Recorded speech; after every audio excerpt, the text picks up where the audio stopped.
Assalamu alaikum, good evening, whatever you feel connected with. Chale, once again, welcome to my class, Shahid Service Education Point, and Happy New Year to you all in advance. Okay. Okay, now am I audible? Am I audible? Check visibility and audibility. फटाफट जल्दी से visibility और audibility check करो बेटा. Yes.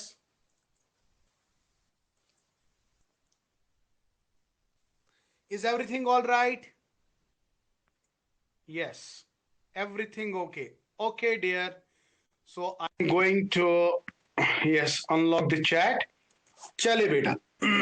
Okay, सो आज हमारा पहला topic होगा. तो मैंने as per the previous syllabus, as per the syllabus that has been uploaded in 2016, मैं इसी सिलेबस की बात करूंगा बेटा, इसी सिलेबस की बात करूंगा. So far as this unit is concern, it is all about, yes my dear, it is all about educational philosophy. Educational philosophy, ठीक है बेटा, एजुकेशनल फिलोसॉफी. Very good. तो हमारा टॉपिक क्या बनता है, पहले हमें अंडरस्टैंड करना है. देखो, बहुत आराम से हम आपको समझाएंगे. तो हमारा जो पहला यूनिट है, कल भी मैंने आपको कहा, एक मिनट बेटा, इनको प्रॉब्लम आ रही है.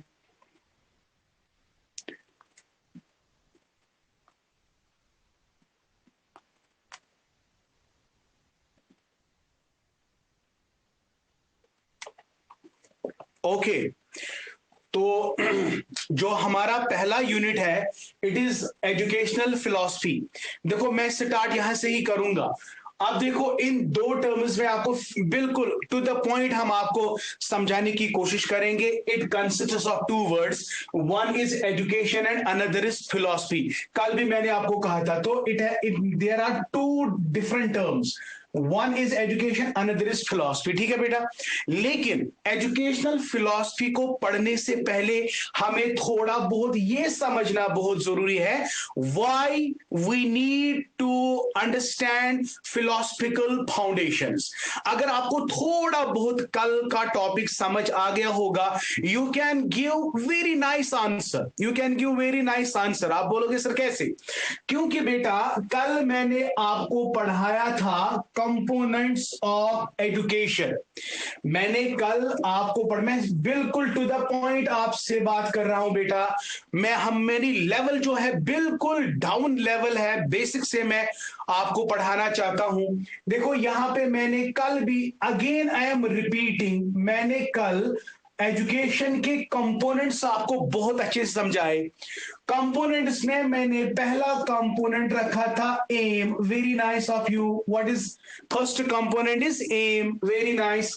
एम तब तक हम अचीव नहीं करेंगे, एम तब तक हम अचीव नहीं करेंगे जब तक हमें वैसा करिकुलम नहीं होगा. Very nice.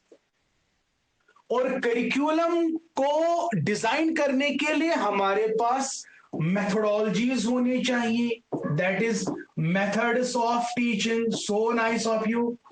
Methods of teaching चलाने के लिए हमें एक पर्सन की जरूरत होती है. That is the role of a teacher. Isn't it? ये सारी चीजें हम किसके लिए कर रहे हैं? ताकि बच्चे में एक डिसिप्लिन आ जाए. Very nice, discipline. अब आप देखो, इसी बात को आप सिलेबस खोल के देखो बेटा. I forget to say this yesterday. The most important strategy to crack any type of examination. You know what is the first strategy? The first strategy is you should be knowing your syllabus tip of the tongue. Right. Yes, अब मैं आपसे बोल रहा हूं, आपको सारा syllabus अभी याद करने की जरूरत नहीं है, लेकिन एटलीस्ट जो हमारा यूनिट नंबर 1 है, यूनिट नंबर 1 जो हमारा है, यूनिट नंबर 1 में क्या हमें पढ़ना है वो सब कुछ आपको पता होना चाहिए. अगर आपको ये सारा सिलेबस समझ आ गया, now 50% of your success is done. आप बड़े बड़े कॉम्पिटिटिव एग्जाम्स के ब्लॉग्स देखो, यूट्यूब चैनल्स देखो, वो सबसे ज्यादा इंपॉर्टेंस दे रहे हैं कि know your syllabus first. If you do not know हमारा सिलेबस क्या है, तो मेरा फायदा क्या है पढ़ाने का। आप देख लो, वहां पे फिलॉसफीज के नाम है, वहां पे लिखा हुआ है with respect to aims, with respect to curriculum, with respect to methodology, with respect to role of a teacher and with respect to discipline. अभी देखो, अभी जब मेरा क्लास कंप्लीट हो जाएगा, वहां जाके देख लो यही है कि नहीं। तो आपने कंपोनेंट्स, इसी में सवाल छुपे हुए। अदर देन दिस देखो, फिलोसफिकल फाउंडेशन क्यों जरूरी है? सर, फिलोसफिकल फाउंडेशन इसलिए जरूरी है क्योंकि एजुकेशन के एम उसको फ्रेम कौन करेगा? It is the philosophy that will decide. Number next, curriculum कैसा होना चाहिए? Again it is the philosophy that guides us to construct the type of curriculum. Curriculum कैसा होना चाहिए? As per the demands of the society. हमें पुराना traditional वाला curriculum नहीं चाहिए। व्हाट इज प्रेजेंट सर्कमस्टेंस जो है, प्रेजेंट डिमांड क्या हमारी सोसाइटी कर रही है, हमें उस तरह का करिकुलम चाहिए होता है। ये भी कौन डिसाइड करेगा? फिलॉसफी डिसाइड करेगा। सो फिलॉसफी ने एम्स को फ्रेम किया, फिलॉसफी हमें बता रही है कि करिकुलम कैसा होना चाहिए, फिलॉसफी हमें बता रहा है कि कौन कौन से मेथड्स आपको चाहिए जो आपकी एजुकेशन को रन करा सके। फिलॉसफी आपको ये कहती है कि what is the role of a teacher. It is the philosophy. हम कहते हैं ना कि philosophy is role of a teacher is friend, philosopher and guide. आपने ये सारी चीजें कहां सीखी? ये सीखी है when you are opening the pages of the philosophy। when you open the pages of the philosophy, आपको ये दिखाई दे रहा है कि रोल ऑफ ए टीचर कितना इंपॉर्टेंट है। ये थ्योरेटिकल बैकग्राउंड ऑफ टीचर जो है वो हमें कहां से मिल रहा है? ये हमें फिलॉसफी दे रही है बेटा। And another is discipline. मैं आपको डिसिप्लिन के टाइप्स पढ़ाऊंगा, रिप्रेशनिस्टिक, इम्प्रेशनिस्टिक, इमेंसिपेटिक। ये तीनों डिसिप्लिन जो है ना, ये अलग अलग फिलॉसफी से हमें मिल रहे हैं।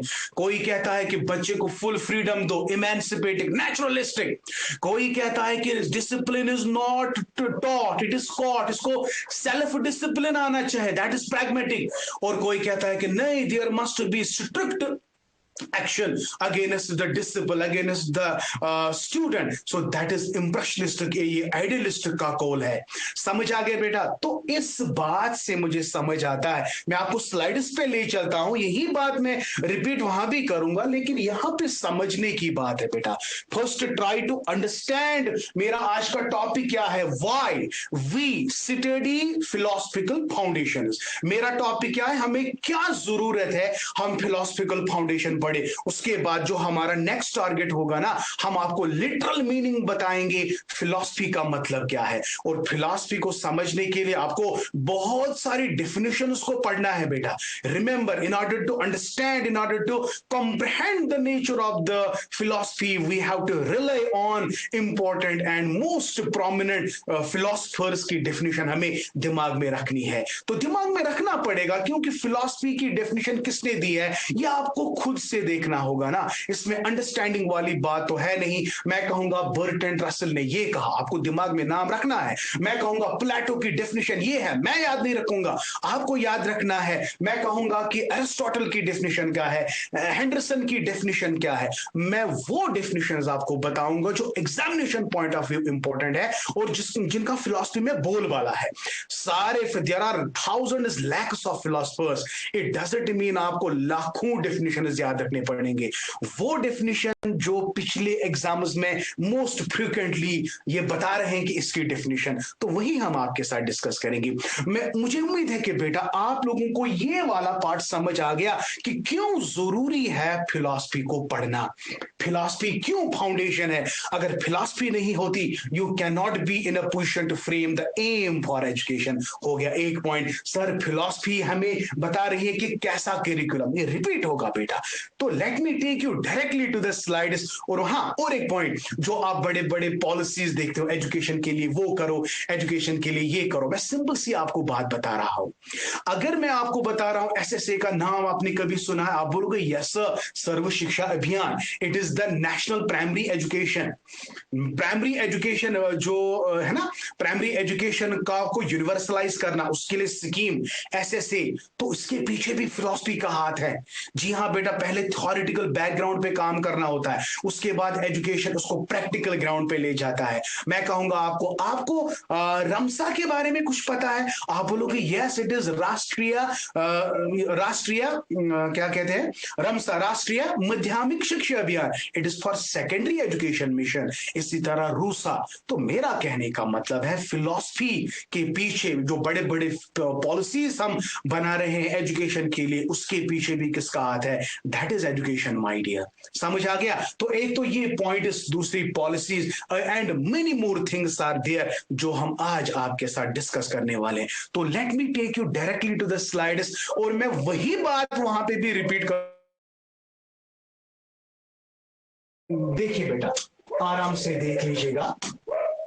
Okay, philosophical foundation of education बोलो, या हमें इसमें टारगेट रखना है educational philosophy.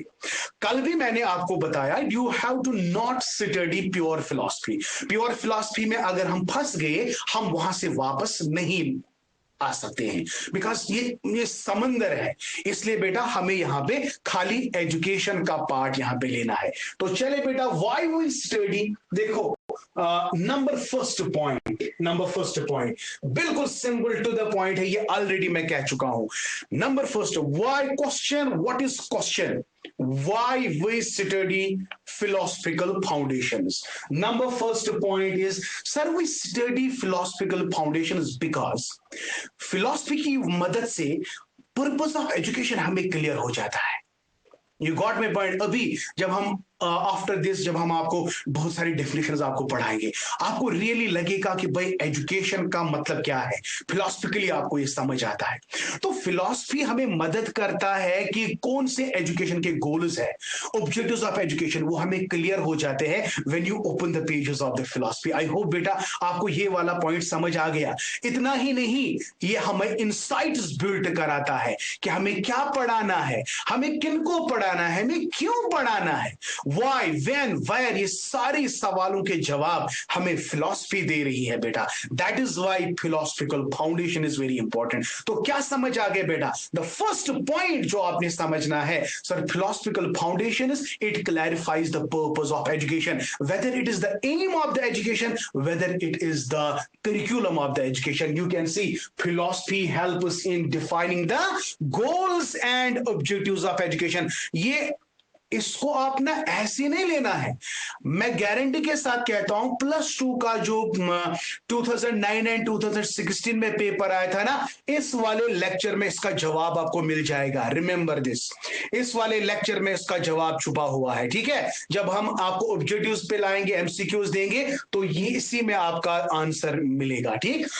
Number next point, अगर हम पर्पस की बात करेंगे, ये हमें insights into what should be taught, curriculum, जो अभी मैंने कहा, एम उसके बाद हमारा curriculum, why shaping overall direction to education system. You got my point. अभी मैंने क्या कहा, आपका एम ऑफ एजुकेशन क्या है, वो तब तक कंप्लीट नहीं होगा बेटा जब तक ऐसा करिकुलम हमारे पास नहीं होगा। एम्स को डिटरमाइन करने के लिए, एम्स को आई मीन टू से फुलफिल करने के लिए हमारे पास वैसा करिकुलम होना चाहिए।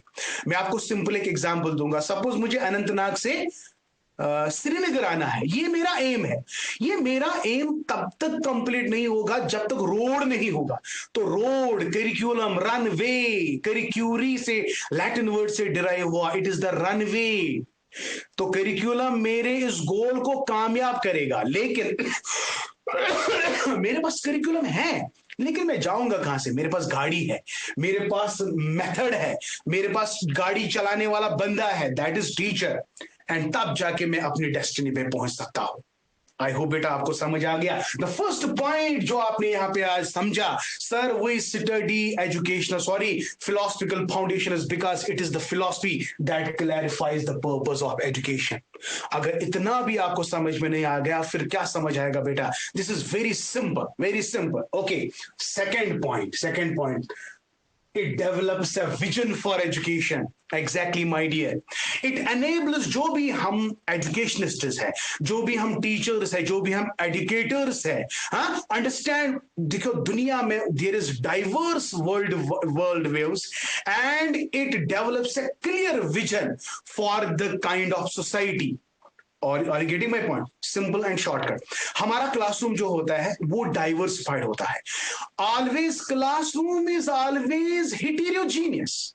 मेरे क्लासरूम में किसी का आईक्यू ज्यादा होगा मुझसे भी, यस, किसी का आईक्यू बहुत बिलो होगा, किसी का एवरेज होगा। तो फिलॉसफी एक मुझे एक विजन दे रही है। आपका विजन एजुकेशन को लेकर क्या होना चाहिए? Because there is a diverse world views and it develops a clear vision for the kind of society they aim to cultivate through education. आप इसको लेकर मैं एक कोट बताऊंगा जो कल भी मैंने आपको कहा था और ये बहुत बार एग्जाम में आ चुका है। The destiny of a nation lies in its classroom. इसका फिलोसफिकल विजन ऐसा है कि मेरे क्लासरूम में बहुत सारे डाइवर्सिफाइड स्टूडेंट्स हैं, ठीक है ना बेटा? तो मुझे ये दिमाग में रखना है कि मेरे बच्चे जो है उनका बैकग्राउंड अलग अलग होगा, डाइवर्स नेचर होगा, और मैं फिलॉसफी मेरे अंदर एक विजन डेवलप करती है, एक मेरे अंदर एक एम कल्टीवेट करती है, so that I can do better for my society. So the next point that is very important, philosophy की वजह से मेरा विजन एजुकेशन को लेकर ब्रॉड हो जाता है। So it broadness my mental horizon. कौन? When you open the philosophy of life, when you open the philosophical pages, आपको समझ आता है कि एजुकेशन कितनी इंपॉर्टेंट है लाइफ के बारे में। If you have to live your life, education plays a very important role. तो आपका ये विजन इतना बढ़ जाता है कब? जब आप फिलॉसफी के पेजेस पढ़ते हो। तो that is why the next point that is very much important, sir philosophical foundation helps us to develop a vision for education. What does it mean? Education का क्या रोल बन जाता है जब वो सोसाइटी के लिए अप्लाई किया जाता है? Education is the instrument by which we can transform the whole society. Education is the doctor which can check the pulse rate of the society. Education is the doctor that can treat the illness of the society. Society में बहुत सारे problems हैं, उसको problem को eradicate करने के लिए education has the role to play. But इसके पीछे पहले आपको philosophy को स्ट्रॉन्ग बनाना है। समझ आ गया बेटा? फिलॉसफी का मतलब क्या है? When you have a curiosity, when you have a doubt, when you are in a scepticism, when your mind is restless, आपके अंदर क्यूरियोसिटी डेवलप होती है, आप सोसाइटी को रीड करना चाहते हो, आप सोसाइटी में प्रॉब्लम्स देखते हो, उन सोसाइटी को प्रॉब्लम्स को दूर करने के लिए आपका दिमाग काम करने लगता है। So that is why philosophy develops a vision for education. It enables educators to understand diverse world views and develop a clear vision for the kind of society they live. You got my point? This was the second point. I hope बेटा ये second point भी आपको clear हो गया। So far as the notes are concerned, जब हमारा एक chapter complete होगा, let me tell you, एक chapter एक topic, sorry not chapter, एक topic complete होगा। complete होने के बाद मैं directly आपको group में send करूंगा in the form of PDF, not in the form of PPT, but in the form of PDF. You don't worry, but जो लेक्चर नोट्स आप बनाओगे उसके लिए आप अलग से कॉपीज मेंटेन करोगे, ठीक है? Okay, now next point, yes, this is very much important point बेटा। आपको पता है कोठारी कमीशन कहता है कि काश government 6% of total budget education पे खर्च करता तो आज हमारी कंट्री डेवलप्ड होती। अभी आप देखो NEP 2020 में आप बजट को लेकर बात करो, वहां पे लिखा हुआ है 6% of the total budget should be invested on the education. हमारी कंट्री डेवलपिंग क्यों है? मेरे भी 37-38 ईयर्स मैं भी पहुंचा, अभी भी मैं सुन रहा हूं कि हमारी कंट्री डेवलपिंग है। Why not developed? हमारे कंट्री का इंडेक्स लेवल क्या है? हैप्पीनेस इंडेक्स लेवल हम 126th लेवल पे आ रहे हैं। That's very bar.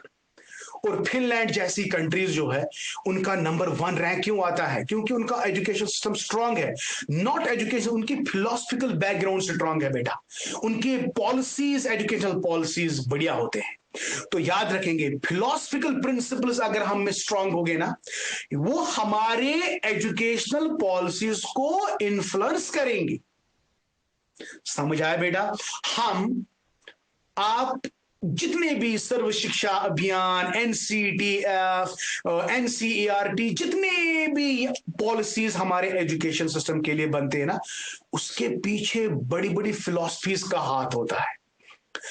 गॉन मैं प्रीवियस, आज नए नए फिलॉसफीज है बेटा, है ना? तो मैं वो ट्रेडिशनल फिलॉसफीज की बात नहीं कर रहा हूं। फिलॉसफीज के अंदर आपको बहुत सारे चेंजेस देखने को मिलते हैं।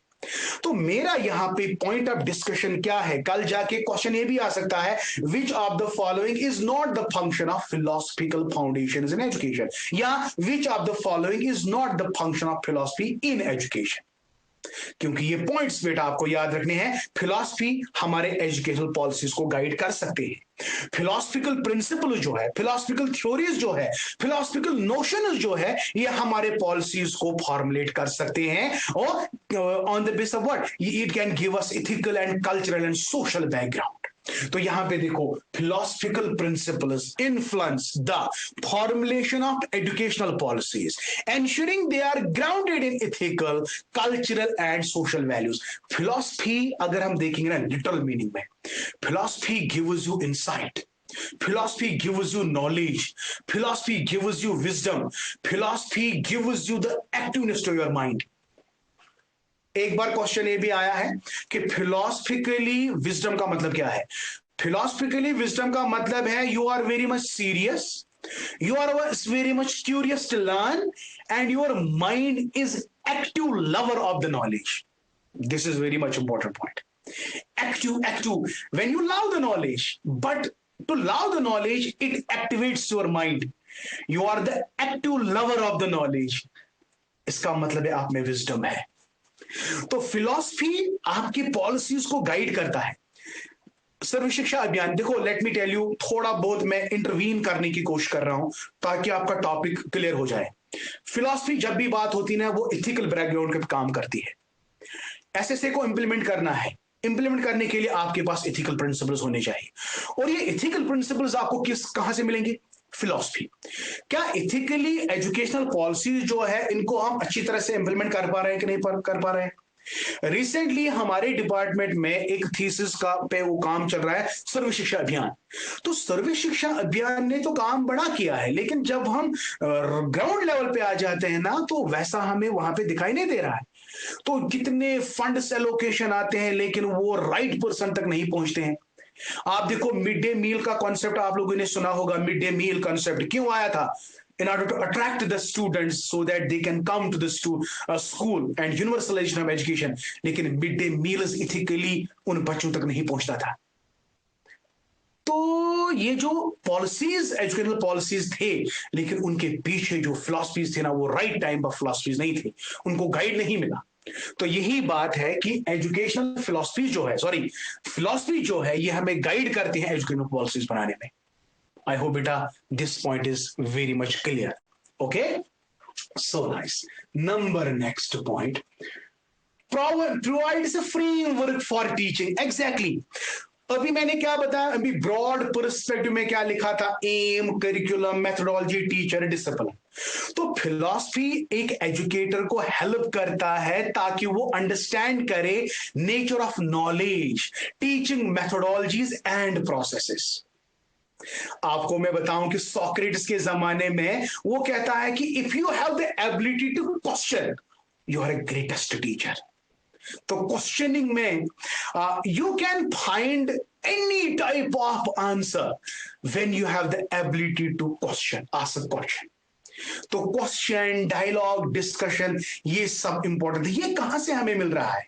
ये हमें मिल रहा है when you open the pages of the philosophy. तो it is the philosophy that provides a framework for teaching. Teaching का मतलब क्या है? टीचिंग में सबसे पहले टीचर को क्या करना है?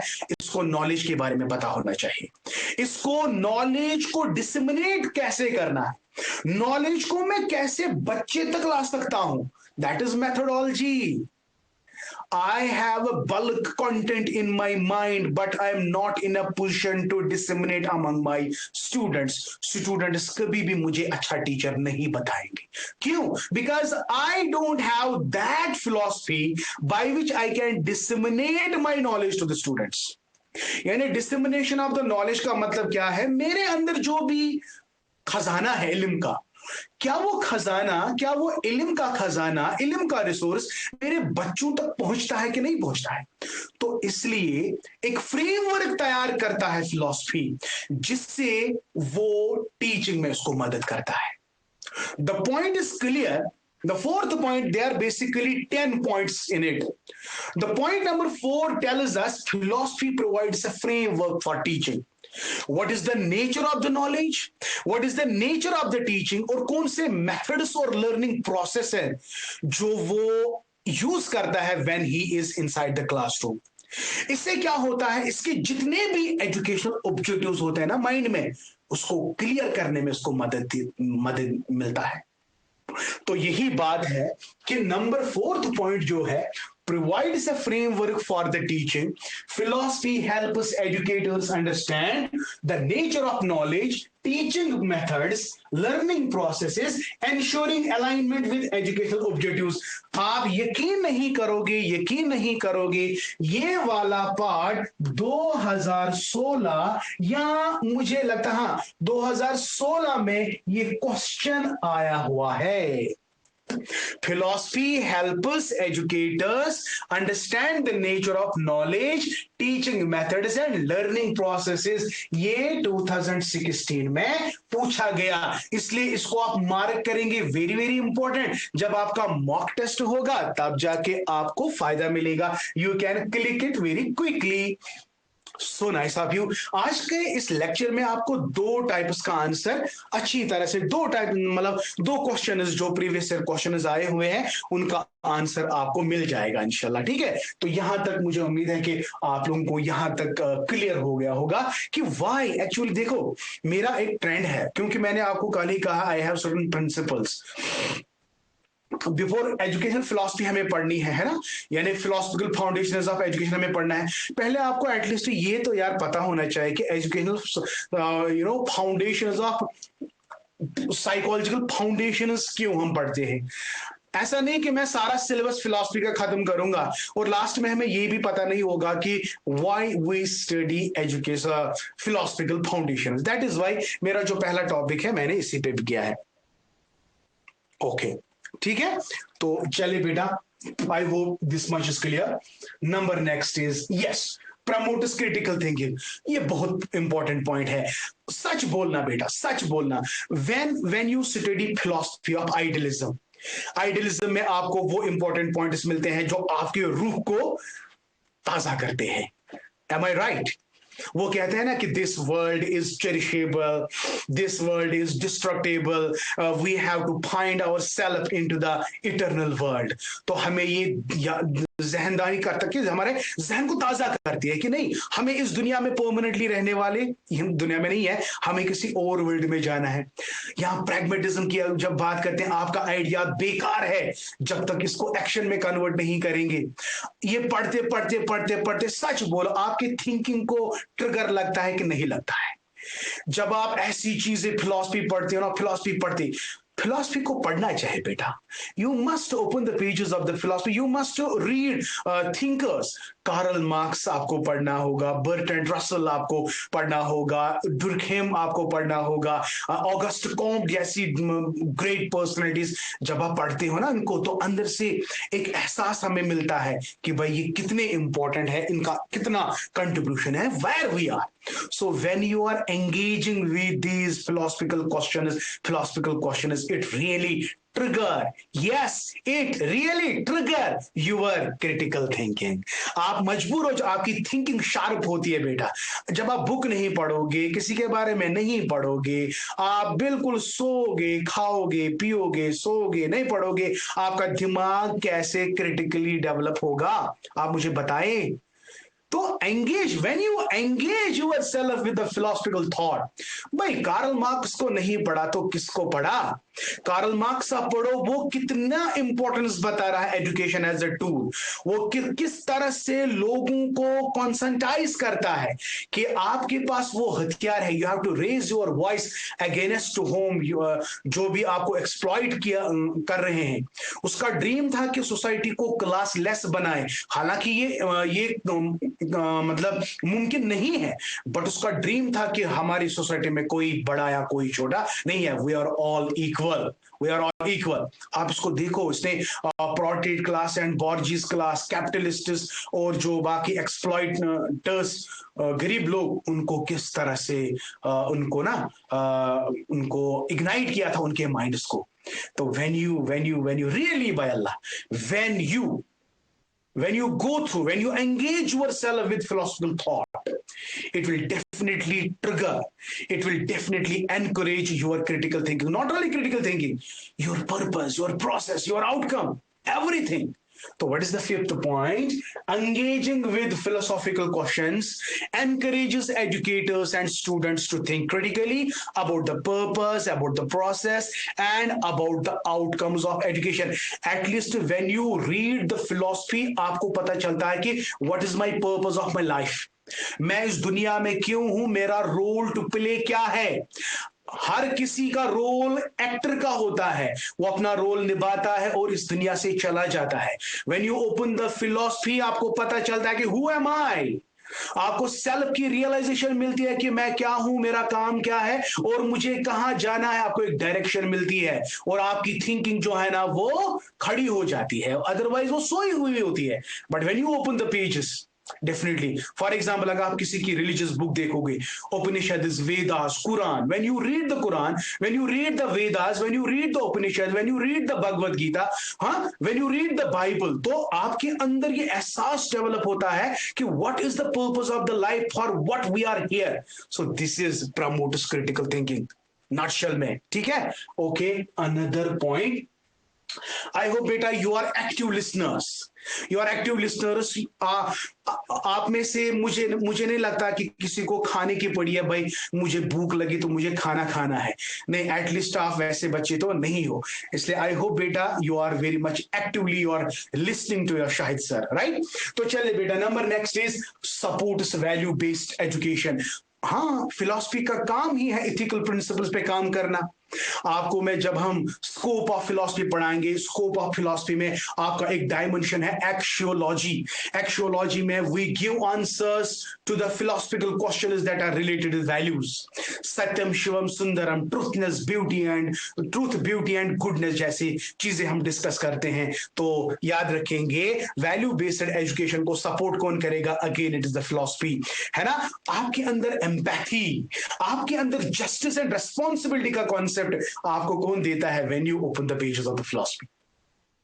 तो philosophy addresses moral and ethical dimensions of the personality, emphasizing the development of values। क्या क्या? like empathy। what is empathy? empathy का मतलब है, कोई बंदा मेरे सामने बैठा है, इसको कोई प्रॉब्लम है, अगर मैं उसको कहूंगा कोई बात नहीं, I will help you, but जब तक आप इसको हेल्प नहीं करते हो तब तक वहां से आप नहीं भागते हो। आपके अंदर एक वैल्यू बेस्ड इथिक्स है, that is empathy. You treat others problem as if it is your own problem, that is empathy। आप जस्टिस पे कायम और दायम रहते हो, जस्टिस, इनजस्टिस आप होने नहीं दोगे, ना किसी से इनजस्टिस करोगे और ना आपको कोई इनजस्टिस करेगा। You are a responsible member of the society, you are the responsible member of your home, then community, then your society। तो ये भी हमें कौन सपोर्ट करता है? सच बोलो, it is philosophy। 1 minute।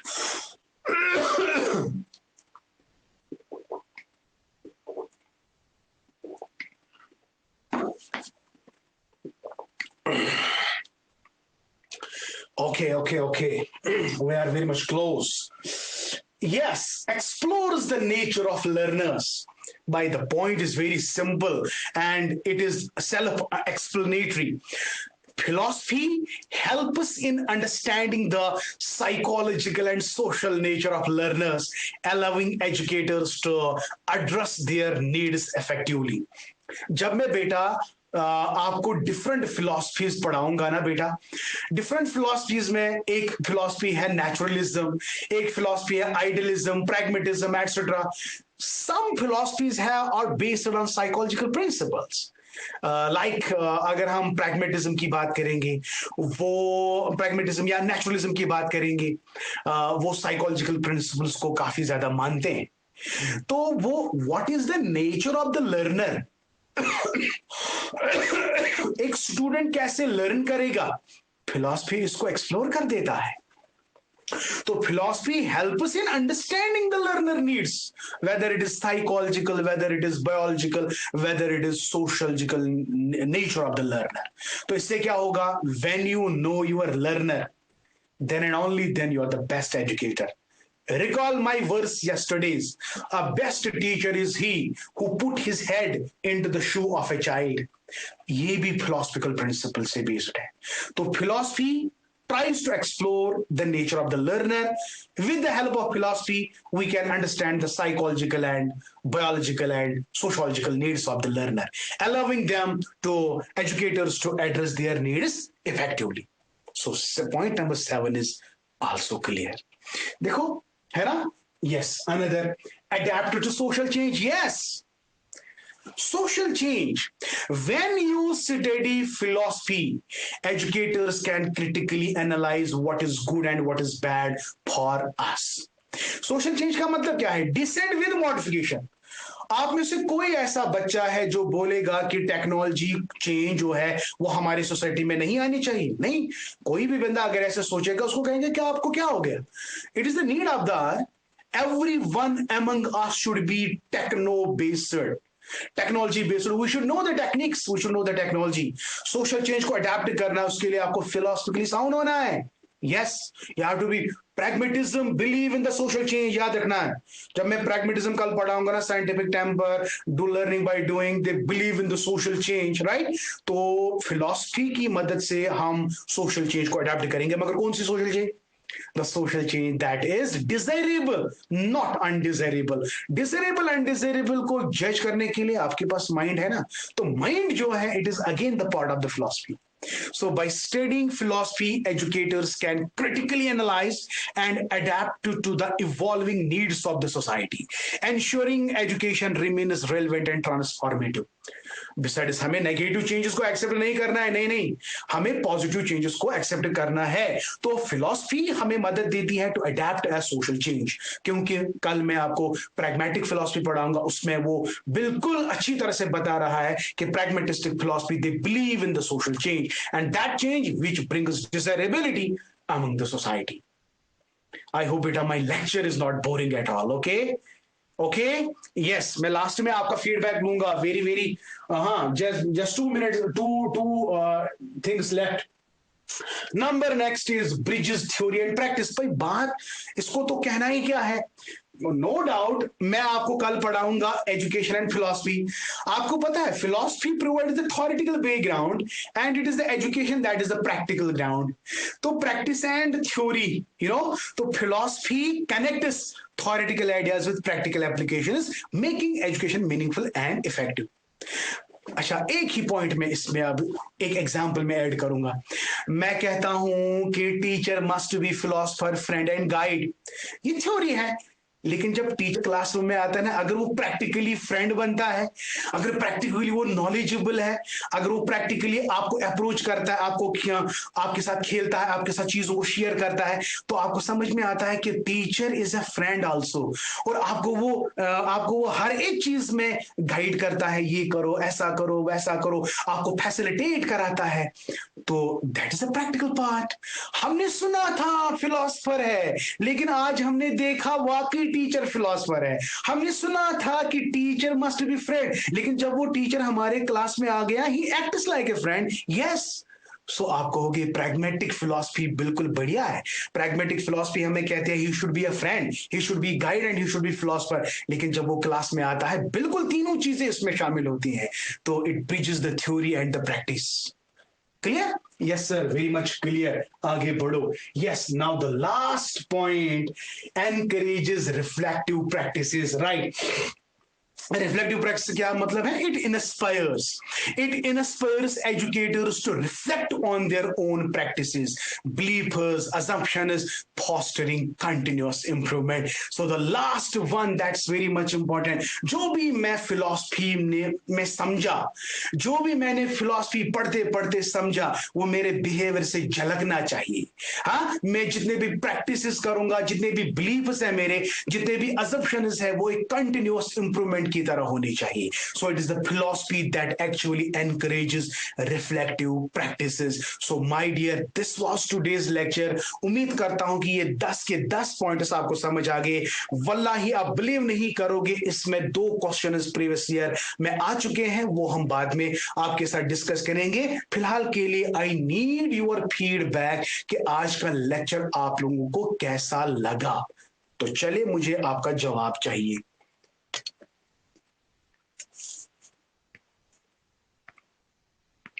चलिए बेटा, जल्दी से आप अपना फीडबैक दो please. I will be waiting because your feedback is my confidence as always.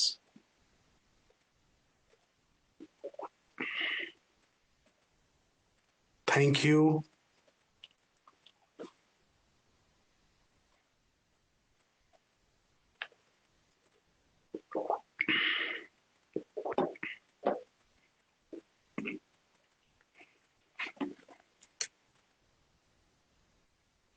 Thank you Adil.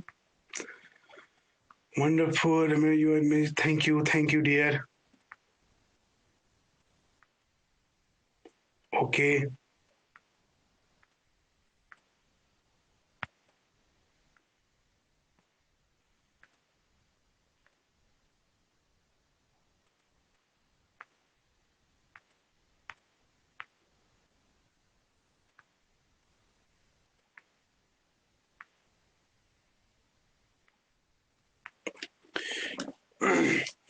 Thank you dear. जिन लोगों का कल का लेक्चर मिस हुआ है ना, वो एप्लीकेशन ओपन करें, ऊपर लाइव क्लासेस पे जब आप क्लिक करते हो ना, लाइव क्लासेस पे आप जाइए, वहां पे वो ऑलरेडी अवेलेबल होंगे, रिकॉर्डेड है।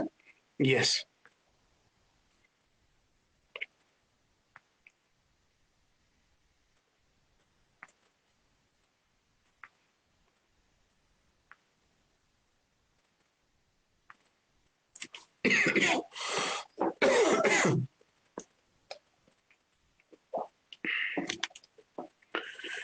Okay, thank you, stay blessed, may Allah bless you. Allah Hafiz.